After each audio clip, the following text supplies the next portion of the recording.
Eu vou começar discutindo que aos poucos as pessoas vão chegando. Eu também não quero deixar as pessoas que já estão aqui assistindo também esperando muito tempo, né, para começar essa conversa. E um ponto que eu acho que é interessante assim a nível de aquecimento desse assunto, é, eu vou colocar dois disclaimers aqui, digamos assim, né? Duas ênfases que eu acho que vão ser importantes para organizar essa conversa, de que a proposta daqui de falar sobre neoliberalismo é pensar o neoliberalismo como algo que vai para além de um sistema econômico, para além de uma doutrina econômica. E aí eu vou me inspirar bastante num, num livro que eu li há muito tempo atrás, do Michel Foucault, que se chama Nascimento da Biopolítica, onde ele vai discutir um pouco sobre o neoliberalismo enquanto uma ética da existência humana. O neoliberalismo enquanto um modo de organização da subjetividade. O neoliberalismo enquanto uma racionalidade da ação e do comportamento humano como uma forma de entender, inclusive uma forma de pensar o que poderia ser considerado supostamente essência humana, né? Uma suposta essência do comportamento e da ação humana. E nesse sentido, é uma doutrina que, para além da economia, ela afeta a forma como nós nos enxergamos no mundo, como nós nos pensamos, como nós pensamos e perspectivamos as nossas escolhas, as escolhas de vida que a gente toma.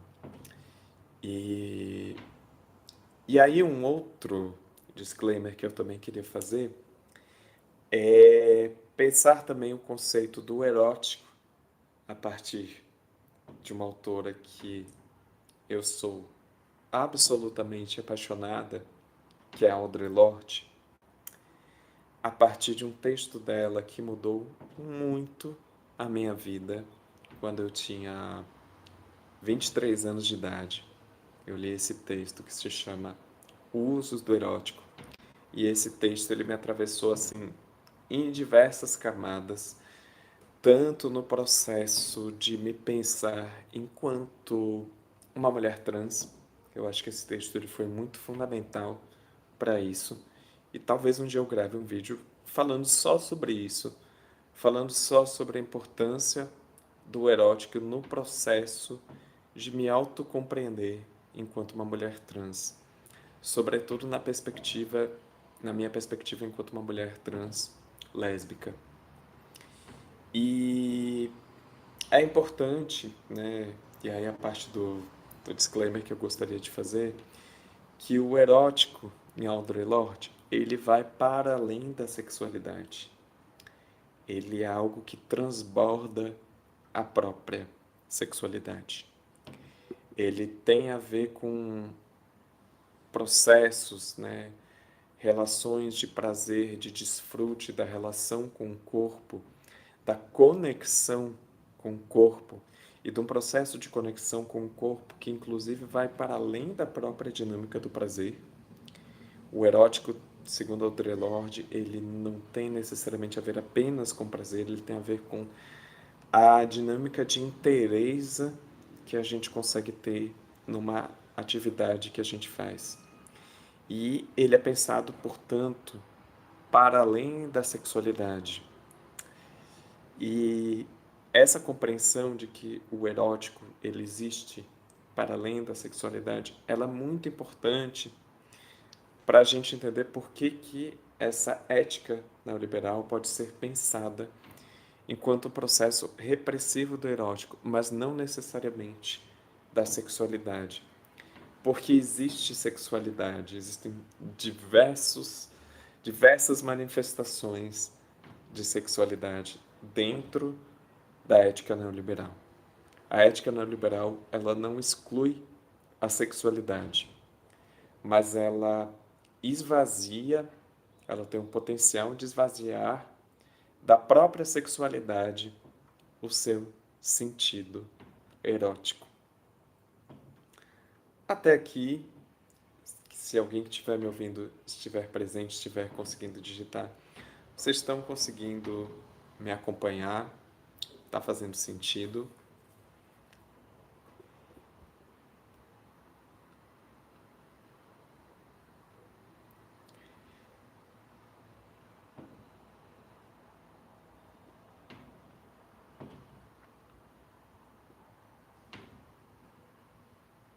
Bom, voltando, né, a esse tema, assim,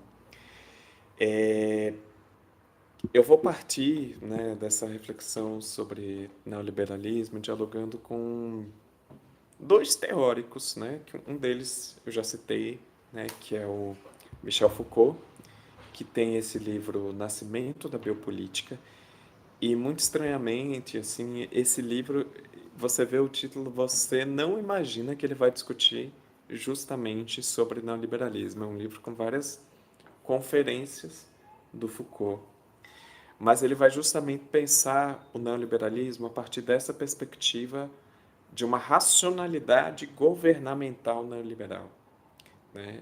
E uma racionalidade governamental que passa pela forma de você pensar o vínculo entre Estado e sociedade civil, né? E aí a gente conhece muito as máximas que foram defendidas pelo governo da Margaret Thatcher na Inglaterra, pelo Ronald Reagan nos Estados Unidos, que é a máxima do Estado mínimo. Mas o neoliberalismo ele também, né, ele tem essa faceta dessa doutrina governamental, né, que organiza o funcionamento desse Estado mínimo. E é, e é importante assim, entender que esse Estado mínimo ele é apenas mínimo naquilo que diz respeito à assistência de direitos sociais. Ele não é mínimo, né, no aspecto que diz respeito à repressão e à proteção da propriedade privada, né? A organização e manutenção das lógicas de mercado. Ele é um Estado que ele é extremamente violento, né? Extremamente truculento de diversas formas. Tanto que a gente pode pensar o golpe militar que aconteceu no Chile durante os anos 70, se eu não me engano, ele teve uma inspiração fortemente neoliberal. E a gente pode pensar o quanto o neoliberalismo ele se organiza enquanto um sistema de ataques sistemáticos a diversos direitos humanos. Mas ele não é só isso, o neoliberalismo. O neoliberalismo ele também é uma racionalidade da subjetividade humana.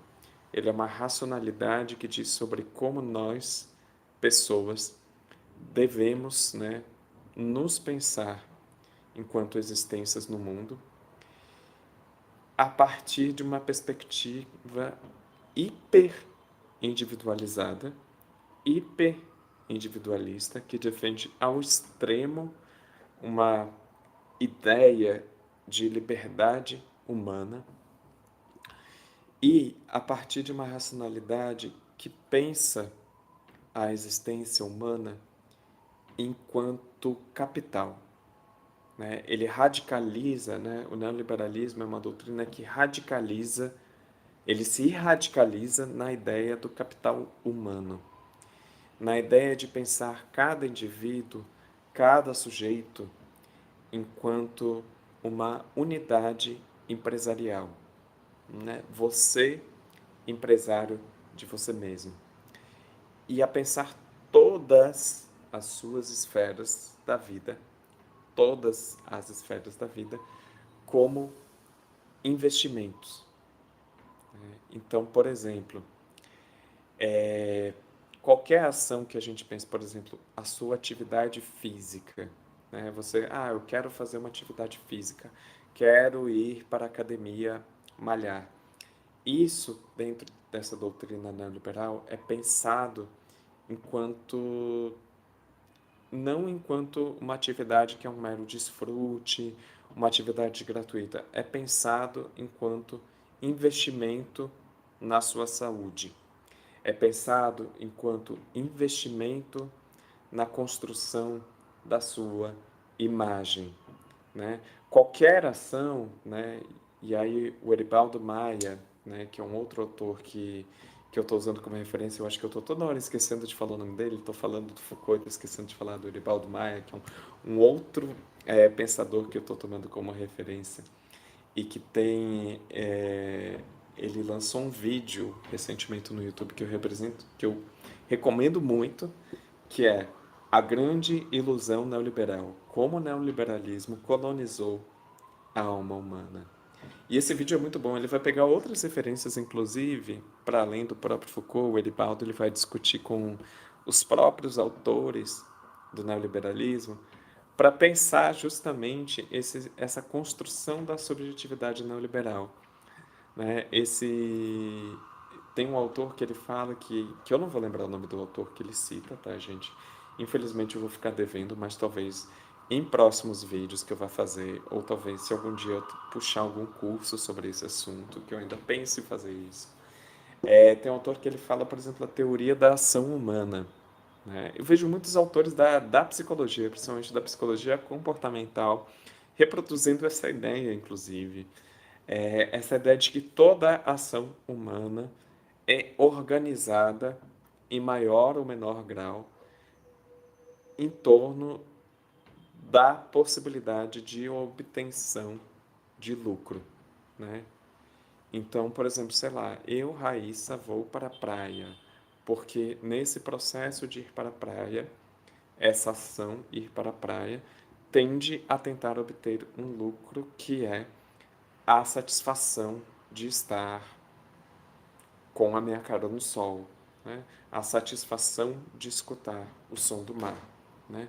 É um lucro, né? Porque pode me oferecer relaxamento, é um lucro que pode me proporcionar, me agregar, né?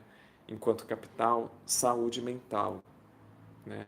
É um lucro que pode me agregar, por exemplo, sei lá, bronzeamento da pele, que é visto como algo esteticamente agradável. É um lucro que pode me agregar sociabilidade com outras pessoas. É um lucro que pode me agregar a possibilidade de me sentir desejada por outras pessoas, né?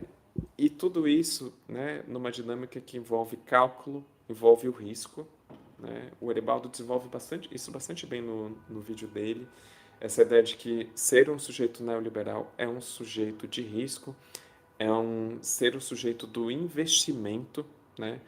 Tudo que a gente faz dentro da racionalidade neoliberal é pensado como investimento, né?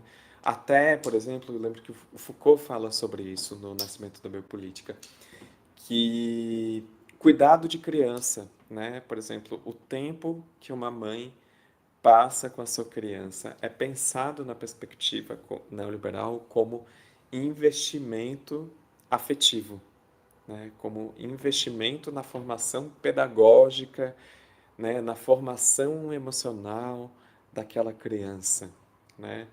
E isso é pensado, né? Dentro de um cálculo que ganha, né? Que imprime em toda a esfera das relações humanas, nas esferas que poderiam ser pensadas as mais gratuitas ou espontâneas, a racionalidade neoliberal imprime a lógica de um cálculo econômico, de um cálculo de funcionalidade.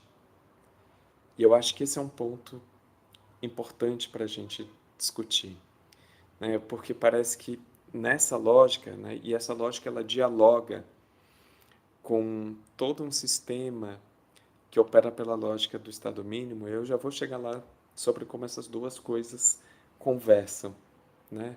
É o sujeito reduzido, a subjetividade humana, o indivíduo pensado enquanto proprietário e propriedade ao mesmo tempo, né?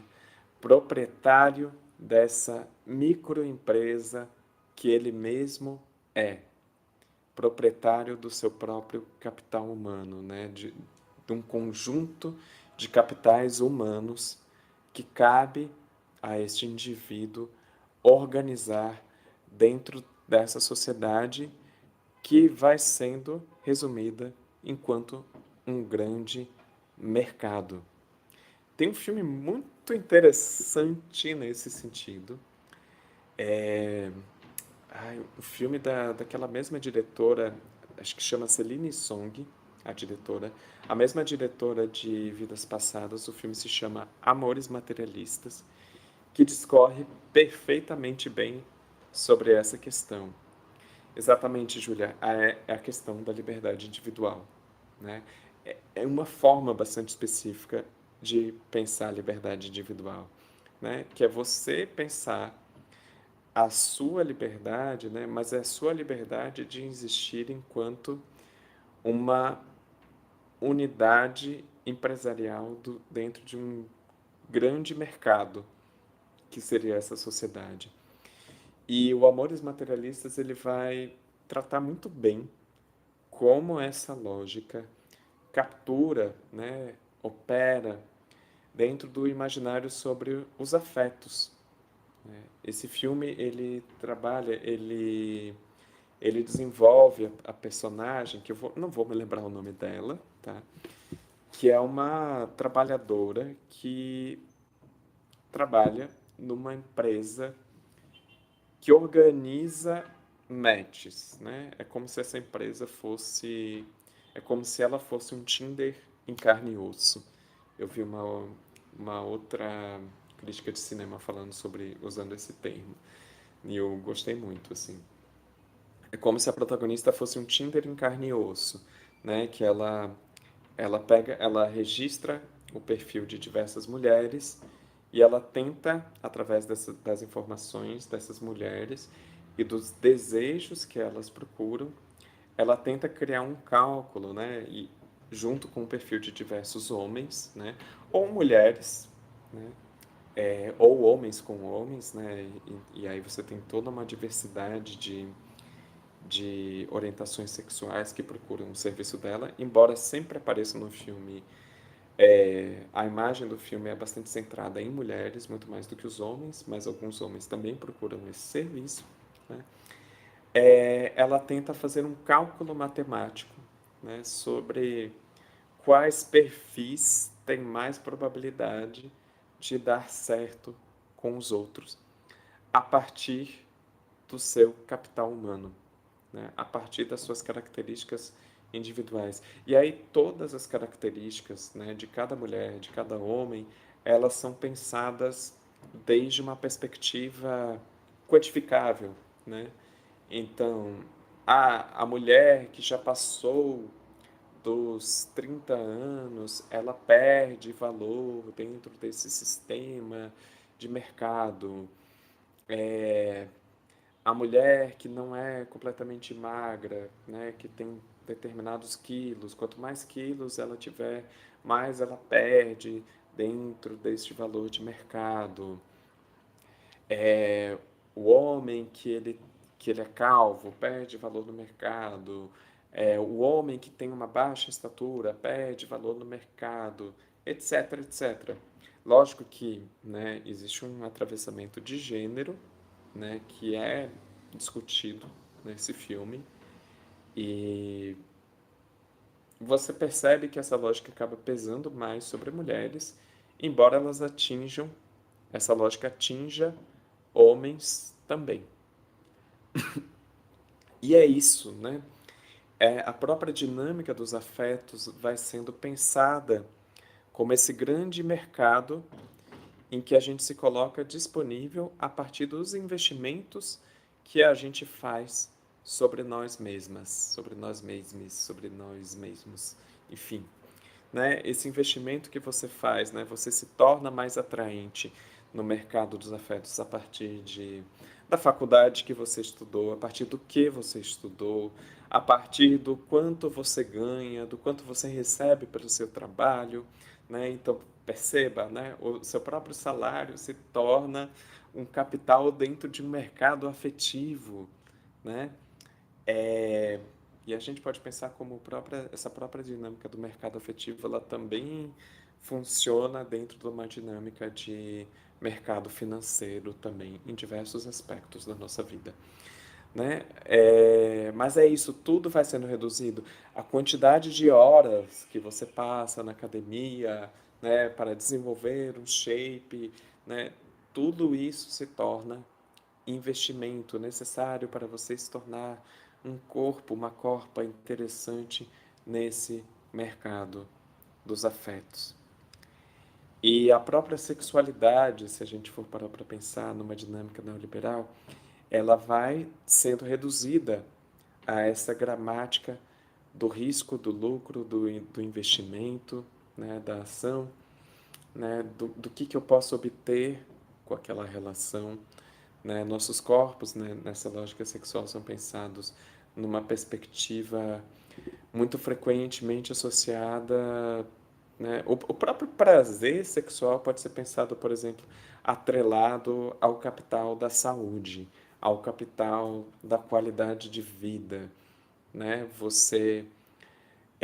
O quanto você faz sexo, né, por exemplo, e aí falando bem brutalmente de sexualidade, por conta daquilo que faz sentido para você, faz sentido num processo de conexão íntima consigo, ou o quanto o sexo se torna uma performance, né?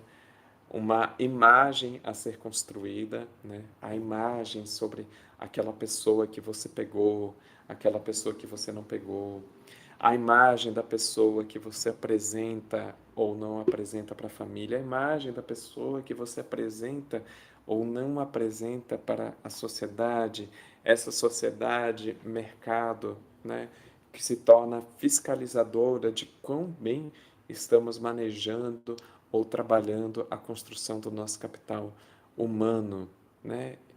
Que espaço existe nesse âmbito, né, para o desfrute da sexualidade apenas enquanto desfrute, né? O quanto que os nossos orgasmos, né, o quanto que o nosso prazer, ele existe enquanto algo que funciona para expandir a nossa potência de existir, para gerar conexão humana entre nós, e o quanto esse orgasmo muitas vezes ele não se torna uma peça performática, né, para cumprir essa função mercadológica, né, simples satisfação, de uma simples satisfação, de uma simples, como é que eu vou dizer, né? Eu preciso me produzir enquanto um corpo que goza, independente de entender se a forma como esse orgasmo chega faz sentido ou não faz para o meu corpo. Eu preciso performar essa imagem porque essa imagem de um corpo que goza é uma imagem que opera uma certa dinâmica de capital humano, de capital simbólico, dentro da sociedade que a gente vive, né? Uma dinâmica de consumo, uma dinâmica de produto, né? E aqui, obviamente, gente, não estou certamente aqui falando contra orgasmos ou contra a sexualidade, pelo contrário, né? Mas é a gente pensar, né? E eu acho que aqui muito a partir da Audre Lorde, e aí eu acho interessante trazer um pouco o conceito do erótico que ela traz a partir do texto traduzido pela maravilhosa, imensa Tatiana Nascimento dos Santos, que se chama Usos do Erótico, o erótico como poder. E, enfim, a Audre Lorde, ela trabalha o erótico, né, como esse recurso que mora no interior de nós mesmas, assentado em um plano profundamente feminino e espiritual. E a gente pode até dialogar um pouco sobre se é um plano necessariamente feminino, firmemente enraizado no poder de nossos sentimentos não pronunciados e ainda por reconhecer. Para se perpetuar, toda opressão deve corromper ou distorcer as fontes de poder inerentes à cultura das pessoas oprimidas, fontes das quais pode surgir a energia da mudança. No caso de mulheres, que a gente poderia pensar também em pessoas não binárias, travestis, enfim, isso se traduziu na supressão do erótico como fonte de poder e informação de nossas vidas. Fomos ensinadas a desconfiar desse recurso, que foi caluniado, insultado e desvalorizado pela sociedade ocidental. De um lado, a superficialidade do erótico foi fomentada como símbolo da inferioridade feminina. De outro, as mulheres foram induzidas a sofrer e sentirem-se desprezíveis e suspeitas em virtude de sua existência. Daí é um pequeno passo até a falsa crença de que só pela supressão do erótico de nossas vidas e consciências podemos ser verdadeiramente fortes. E aí, tem uma outra parte aqui que eu acho que, né, eu acho esse trecho ele é bastante bom para começar a apresentar essa imagem do erótico, né? O erótico como esse processo de conexão com nós mesmas, que transborda para a conexão que a gente consegue construir com outras pessoas. E essa conexão que a gente consegue construir com nós mesmas tem a ver não necessariamente com o que a gente faz, mas com a inteireza do nosso corpo dentro daquilo que a gente faz, né? Então ela dá um exemplo em tem um trecho assim que ela fala. Agora eu estou vendo que tem mais perguntas, eu vou já responder.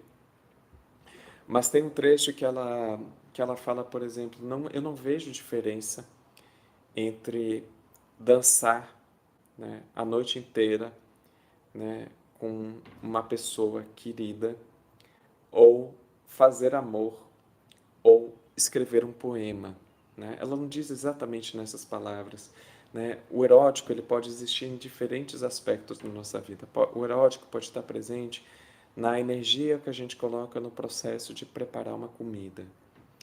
Ele pode estar presente na energia que a gente coloca no processo de preparar um café. Ele pode estar presente na energia que a gente coloca no processo de escrever um poema.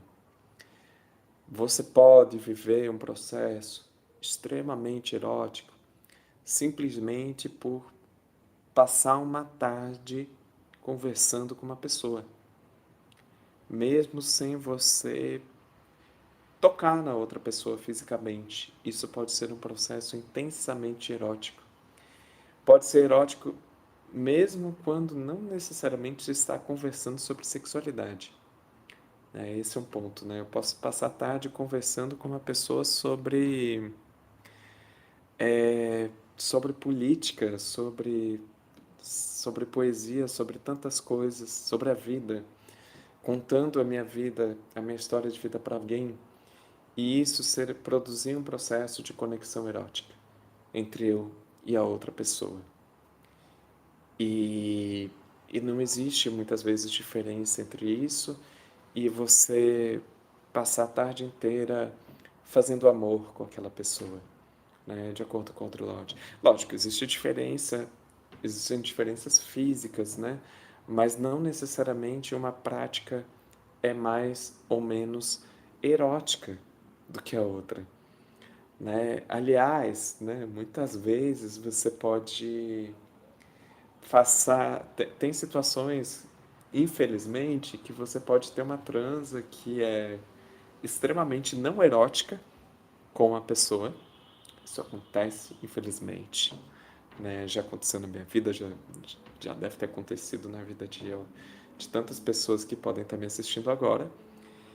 E você ter um encontro extremamente erótico que não envolveu beijo na boca, enfim, né? E não é, e aí assim, obviamente, né, a Audre Lorde não está dizendo que não se trata assim de você fazer uma dicotomia entre erótico como algo bom e sexualidade como algo ruim, né? Mas justamente você pensar que a sexualidade ela é uma parte do erótico, ela não é todo o erótico. E a sexualidade, quando ela se desconecta dessa dimensão do erótico, ela pode se tornar extremamente opressiva, extremamente aprisionadora. Ela pode se tornar fonte de desconhecimento sobre quem somos. Há uma crítica que precisa ser feita à Audre Lorde hoje em dia, e eu acho que tem muito a ver também com o contexto, os letramentos que eram possíveis para ela naquela época, que ela tem alguns materiais em que ela vilaniza um pouco o BDSM, e eu acho que isso é uma questão. Isso hoje eu entendo muito como uma contradição, porque não faz sentido você simplesmente dizer que uma determinada prática sexual, uma prática que proporciona prazer e interesse para tantas pessoas, você dizer que por uma imagem estereotipada daquela prática não existe erótico ali.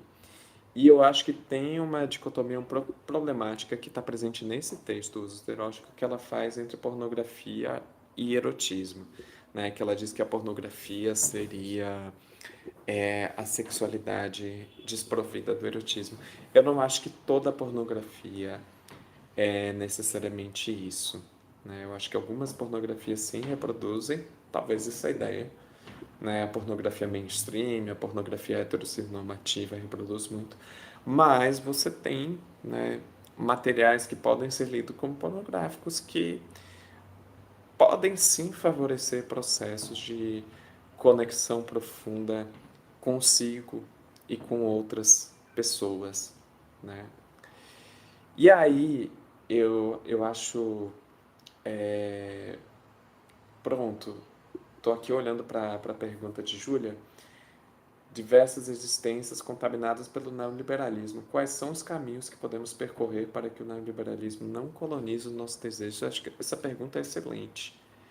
É excelente essa pergunta e eu vou chegar nela, assim. Eu parto muito da premissa de que o erótico, ele constrói uma ética de vida, ele convida a uma ética de vida que pode ser intensamente subversiva em relação ao neoliberalismo. Quanto mais a gente consegue construir processos de atenção e escuta as nossas necessidades, a nossa mobilização erótica, mais a gente consegue ir na contramão das dinâmicas que o neoliberalismo nos coloca. E eu tenho pensado muito isso, eu acho que o tema dessa live surgiu muito por uma certa percepção que eu venho tendo de que a gente teve a pandemia da Covid-19 e, e aqui no Brasil, o contexto da pandemia da Covid-19, ele se deu tragicamente junto com o governo de Jair Bolsonaro, que foi um governo de cunho hiper neoliberal, né? Um governo que primou por todo tipo de desmonte, de ataque e desmonte aos direitos trabalhistas, né? Aos direitos trabalhistas, aos direitos sociais, aos direitos de assistência humana, a ponto, inclusive, né, dele ter se colocado contra, né, ter boicotado de toda forma como pôde o processo da compra de vacinas, né, um processo que foi absurdamente trágico, né, mas que também traduz assim na sua essência crua assim os limites da desumanização que o neoliberalismo chega. E você percebe assim o quanto também na própria forma como o Bolsonaro lidou com a questão da pandemia, o quanto ele sustentou assim em todos os seus discursos, em toda a sua prática, em toda a sua performance pública, uma defesa, essa defesa da liberdade humana individual, essa liberdade individual a qualquer custo. a forma, né, como se lidou com o contexto da pandemia a partir da perspectiva bolsonarista, neoliberal, é justamente esse esse processo de construção de um senso de indiferença com relação ao coletivo, né? De indiferença com relação ao outro. Essa lógica, né, de você estabelecer dentro do tecido social relações que são puramente utilitárias, né? Relações centradas apenas nessa lógica da performance e da construção do capital, do próprio capital humano. E nesse contexto de desmontes, né, de direitos trabalhistas, a gente tem visto dinâmicas de vida centradas cada vez mais nessa performance mercadológica, exaustivamente mercadológica de si mesmo, né? Por um lado, né, a gente tem um contexto de precariedade da existência material das pessoas que obriga, né, muitas pessoas a terem jornadas de trabalho extremamente exaustivas. A gente tem o contexto da escala 6 por 1, que estamos lutando para acabar, estamos lutando para dar fim à escala 6 por 1. Inclusive, informação de que domingo que vem vai ter ato aqui em Salvador, 2 da tarde, terminal rodoviário, né? Bora se organizar para construir esse ato pelo fim da escala 6 por 1 aqui em Salvador, tá, gente? Já eu vou precisar gravar um vídeo sobre isso. Vou gravar um vídeo em algum momento fazendo a chamada para esse ato de semana que vem. Mas você percebe assim o quanto nesse contexto exaustivo de jornada de trabalho para dar conta para a vida, isso isso não é só uma coisa assim que envolve só um controle sobre o tempo, mas a nossa própria subjetividade, ela vai sendo tomada por essa cada vez mais fortemente por essa gramática mercadológica, por essa gramática de que todas as relações que eu construo e desenvolvo, todas as relações de sociabilidade, todas as relações de convivência, elas precisam responder a uma dinâmica utilitária. E, e eu sinto assim, eu sinto de verdade que isso ficou mais forte depois da pandemia. Isso ficou mais forte também porque o contexto do pós-pandemia foi também uma realidade em que se acirrou com muita força todos os processos de colonialismo digital. Todo o processo através dos quais as big techs, as empresas dessas ditas redes sociais, que de redes em si tem muito pouco, né? Nas práticas elas se tornaram praticamente streamings da nossa subjetividade. E você vê também, né, nesse processo em que existir no contemporâneo é se fazer visível através dessas redes, né? E se fazer visível através dessas redes, né, construindo todo esse circuito e essa ética dessa dinâmica de mercado de si mesmo, de empresa de si mesmo, de capital humano, né? Até me enrolei um pouco aqui com as ideias, né? A gente vê muito fortemente os discursos de coach, né? Os discursos de essa ideia de que você, através do seu pensamento, através da sua mentalidade, se torna responsável pelo seu sucesso e pelo seu fracasso, né? Todo um discurso que se construiu, inclusive na figura de influencers, de que qualquer pessoa consegue, através da imagem que mediatiza nas redes, qualquer pessoa pode ter prosperidade, qualquer pessoa pode alcançar, pode ter dinheiro, né, etc. Muitas vezes escondendo toda uma dinâmica mercadológica, toda uma dinâmica de heranças, né, que controlam e favorecem o processo de quem consegue projeção nas redes sociais, de quem consegue financiamento nas redes sociais, né? Mas essa imagem, né, do influencer que inclusive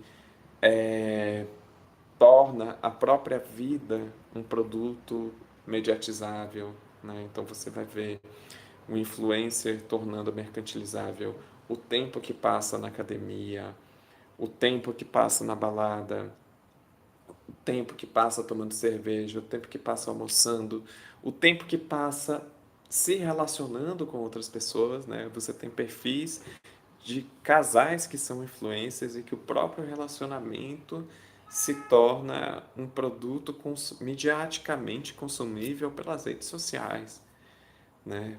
A gente pode pensar assim, e aí, né, você vê como, por exemplo, muita gente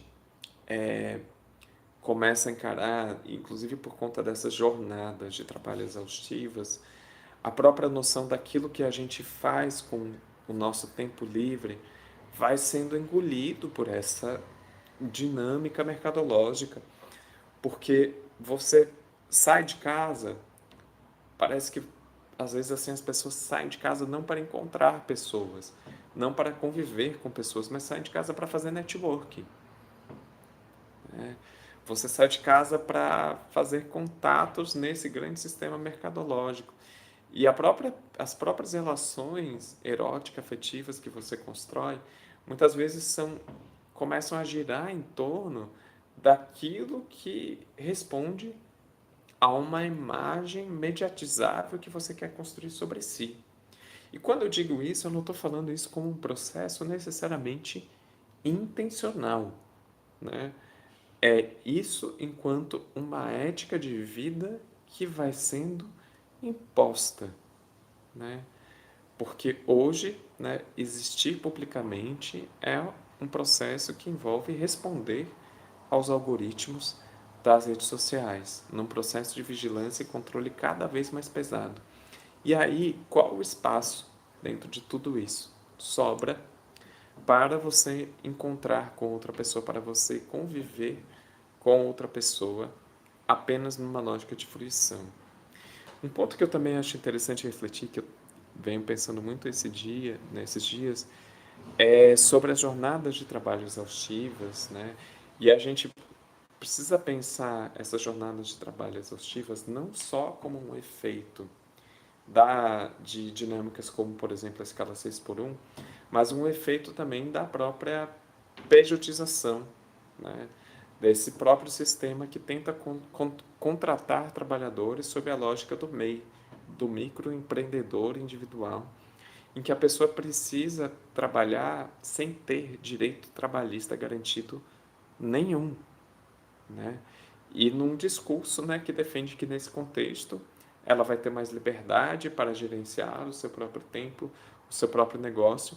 E aí, quando a pessoa não dá conta de gerenciar o seu próprio tempo, de não gerenciar a divulgação da sua marca, a divulgação do seu trabalho, o contrato do seu trabalho, isso é atribuído a um fracasso individual da pessoa que não soube gerenciar a própria empresa, que é si própria, né?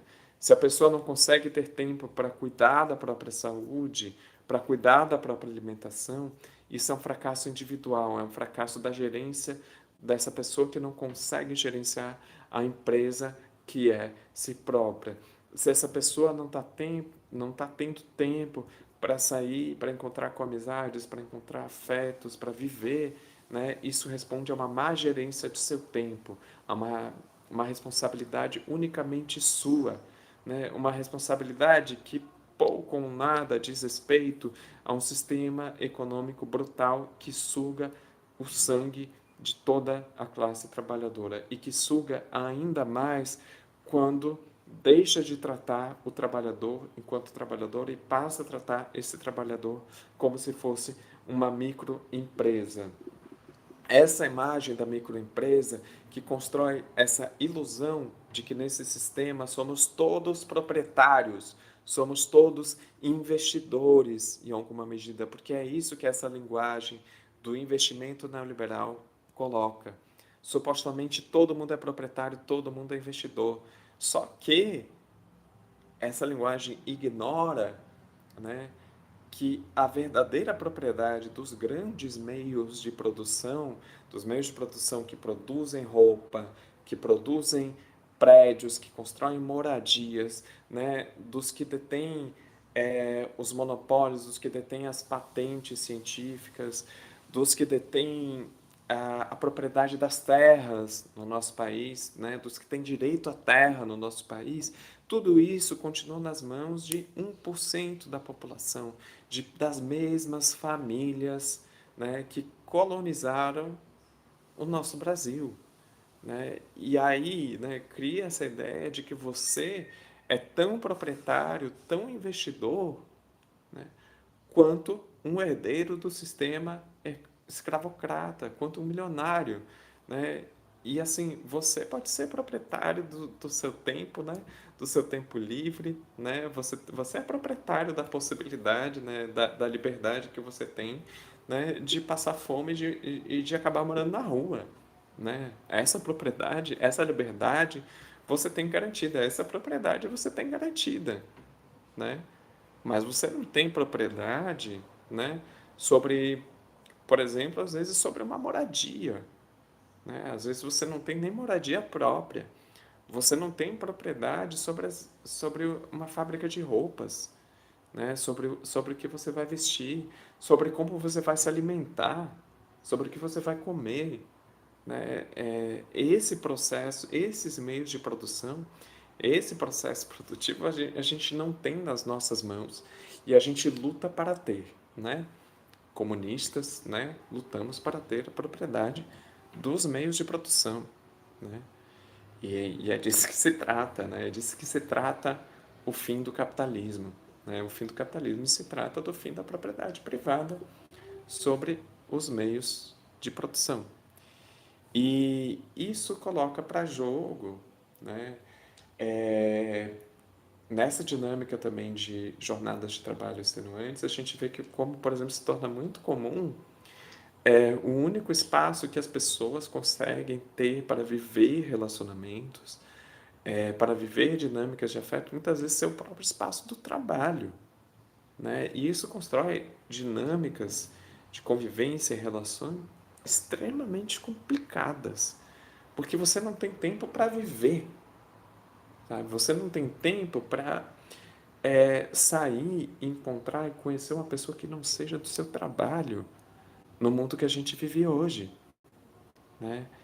E é sobre isso que a gente está falando nesse processo de supressão do erótico, né? Porque toda a troca de afeto que é vista como gratuita, que é vista como não funcional, que é vista como fora da lógica do investimento, é tratada como se fosse perda de tempo nesse mundo que a gente vive. E, e eu percebo, né, agora respondendo a sua pergunta, Júlia, né, os caminhos para percorrer para que o neoliberalismo não colonize os nossos desejos. Eu acho que assim, um primeiro passo, assim, é importante a gente reconhecer que o neoliberalismo captura nosso desejo, ele coloniza nossos desejos. A gente precisa reconhecer as gramáticas, né, pelas quais o neoliberalismo se manifesta na gente, né? Porque, enfim, a gente não se liberta sem conseguir reconhecer as correntes que nos prendem, mas eu acredito assim que o convite, esse texto da Audre Lorde, ele faz um convite ao erótico enquanto ética, né? Tem uma frase muito bonita da Audre Lorde que ela diz: a partir do momento que você percebe esse lugar de inteireza que você consegue acessar pela força do erótico na sua vida, e esse lugar de inteireza ele demanda um outro tipo de excelência de você. Eu vou escrever aqui no chat o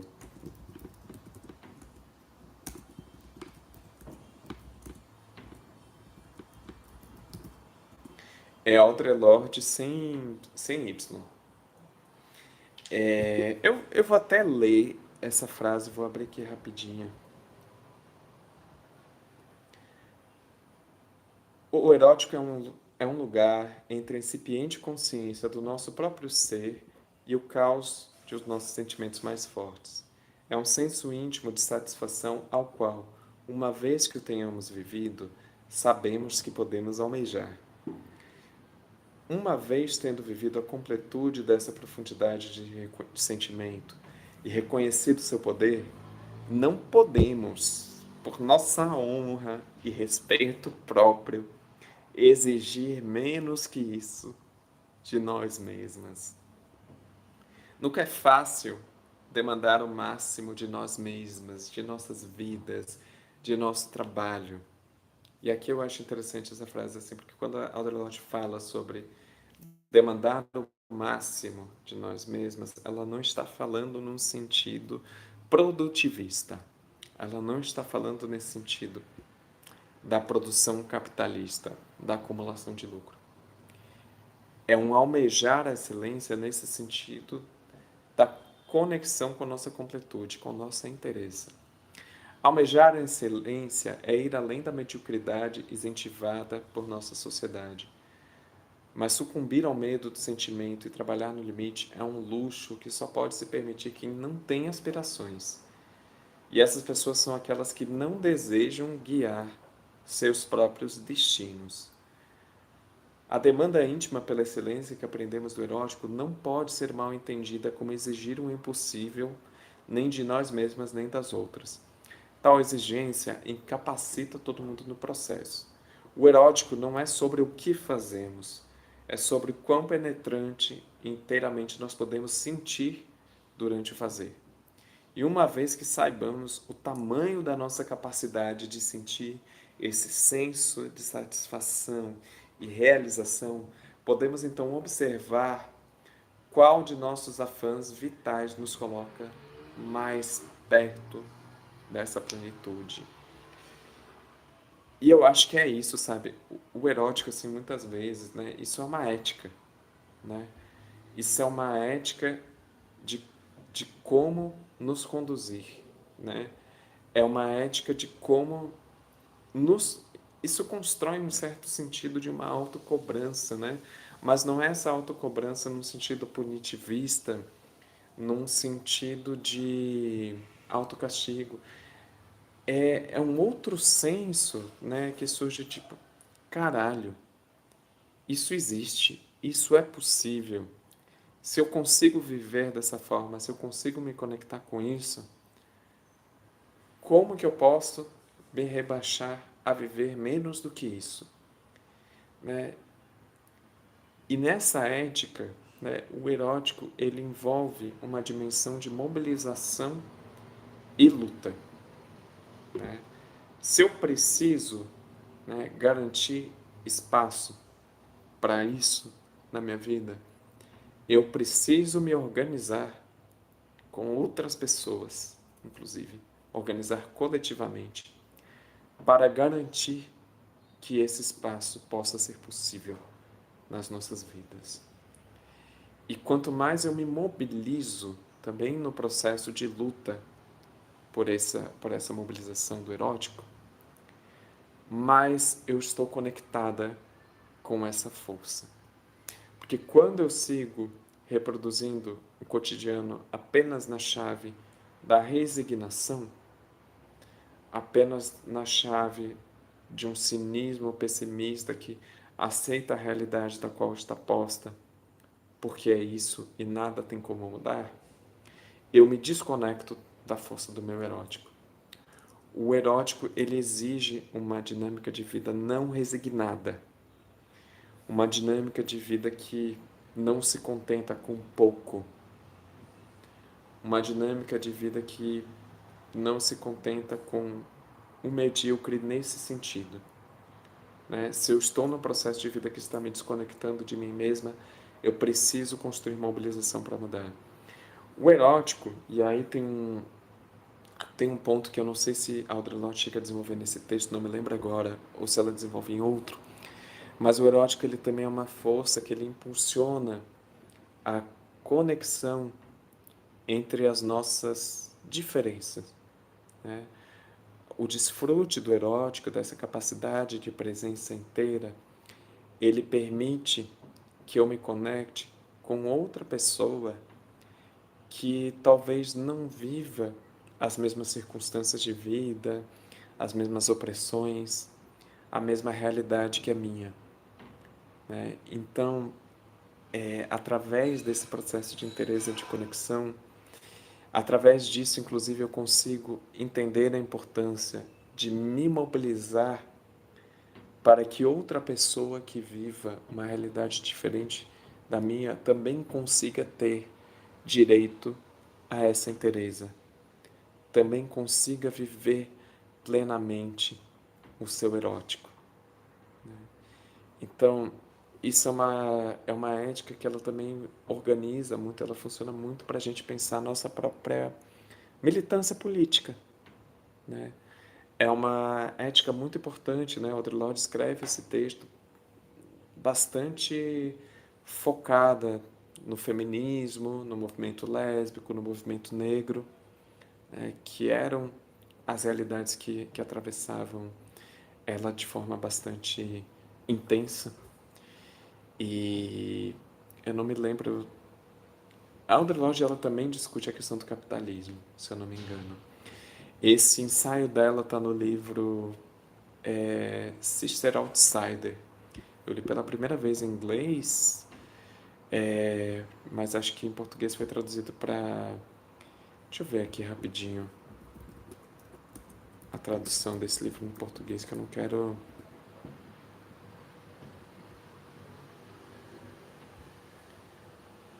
Acho que foi traduzido como A Irmã Estrangeira. Né? Deixa eu ver certinho como é que foi. Porque saiu uma tradução e uma publicação recente desse livro em português. Ah, tem tradução que é Irmã Outsider, inclusive. Né? Tem várias traduções diferentes. Tem Irmã Estrangeira, tem Irmã Outsider. Eu acho que a edição que está disponível mais fortemente hoje em dia é Irmã Outsider. Começou um som de batedeira aqui, gente, que eu acho que é a sinalização para esta live chegar ao fim, gente. Deixa eu tirar o som aqui um pouquinho só enquanto terminam de bater. Se alguém tiver questões e perguntas enquanto o som termina ou a batedeira termina de bater aqui.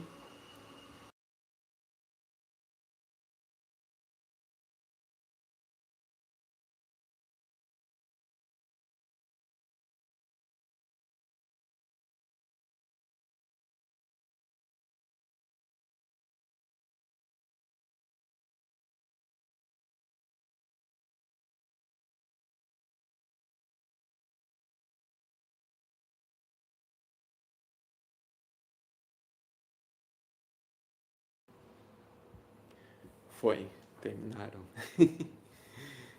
Peculiaridades de divisões de casa que fazem parte da vida. Bom, e é isso, gente, né? Eu tava pensando assim muito sobre essa dinâmica do erótico como algo que é importante a gente ter como referência na nossa forma de construir o ativismo, né?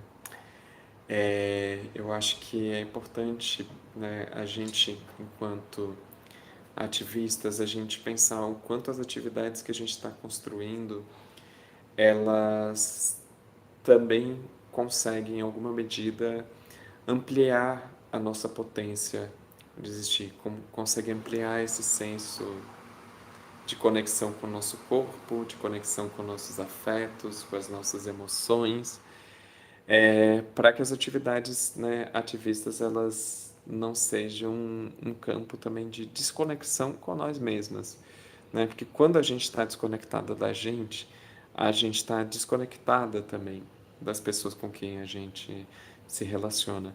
E lembrando, assim, esse processo de autoconexão ele passa por dinâmicas que podem ser prazerosas, mas não é só sobre prazer necessariamente, né? Muitas vezes você conseguir dar vazão a um processo de dor, a um processo de raiva, isso também é profundamente erótico, né? Você ir para a rua, gritar indignação pelos seus direitos, por algo que te cabe lutar, isso também é profundamente erótico, né? Isso coloca o seu corpo em movimento. E isso traz uma perspectiva também, que é a de que muitas vezes certas atividades, mesmo cansativas, têm o poder de renovar a nossa energia, né? Tem certas atividades que nos cansam, mas têm o poder de nos renovar. E eu não estou aqui falando só de atividade física, né? Não estou aqui falando só de sexualidade também, embora a gente possa pensar que a sexualidade também possa ocupar esse lugar muitas vezes, né? De coisas que cansam nosso corpinho e que são revigorativas para a nossa vida. Mas, assim, isso também existe em diversas atividades de trabalho que podem oferecer isso para a gente, né? Muitas vezes eu vejo assim, poxa, fui lá, fiz uma panfletagem, fiz uma brigada de jornal, conversei com pessoas e de repente eu volto para casa exausta, mas volto com uma sensação de completude, de inteireza, né? Porque aquela atividade fez sentido, né? Aquela atividade me conectou comigo mesma. Às vezes você passa o dia em casa com a cabeça enfiada no Instagram, nas redes sociais, você termina o dia, você continua cansada, estressada, desgastada, sugada, mesmo com o seu corpo parado, né?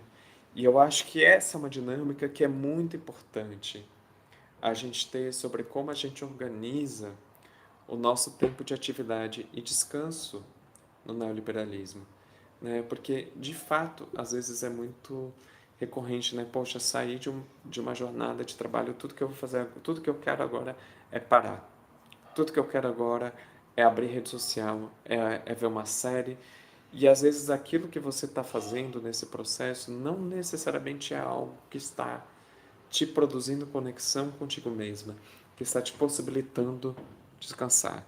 E eu não estou dizendo que isso é fácil, eu não estou dizendo que esse processo é simples. Esse processo talvez ele nem sempre seja possível para todo mundo o tempo todo, tá certo? Mas é uma questão que talvez caiba a gente prestar atenção. O som do liquidificador voltou. Júlia comentou, né, que tá reverberando muito. Poxa, fico feliz demais pelas reverberações. Que bom ter sua companhia nessa live. Agradeço a ti, a todas as outras pessoas que assistiram. Não tivemos muitas outras participações de perguntas aqui hoje, mas eu sempre agradeço a quem participa porque me ajuda muito, muito mesmo, de verdade, a organizar as ideias, a organizar meu pensamento, essa sensação de ter uma articulação, de sentir que eu não estou falando sozinha. Essa live ela vai ficar salva, né, como as outras, né, se alguém quiser voltar, se quiser assistir. E é isso, gente. Se inscrevam no canal, né? Se vocês gostaram, se inscrevam no canal, porque eu tô tentando, sempre que possível, toda semana praticamente, produzir algum vídeo. E tá sendo nesse formato de live, que eu acho que é o formato que funciona melhor para mim. Eu sou muito ruim gravando vídeo sem audiência. Para mim funciona melhor desse jeito. E tô pensando qual que vai ser o tema da próxima live. Já tenho alguns temas em mente. E é isso, gente. Semana que vem, domingo que vem, tem ato. Provavelmente eu não vou fazer live no domingo, mas talvez eu faça na segunda-feira, na semana que vem, porque vai ter ato domingo. Provavelmente eu vou estar bem cansada depois do ato. E é isso. Quem estiver em Salvador, encontro no ato do próximo domingo. Uma boa noite, uma boa semana para vocês. Beijo grande.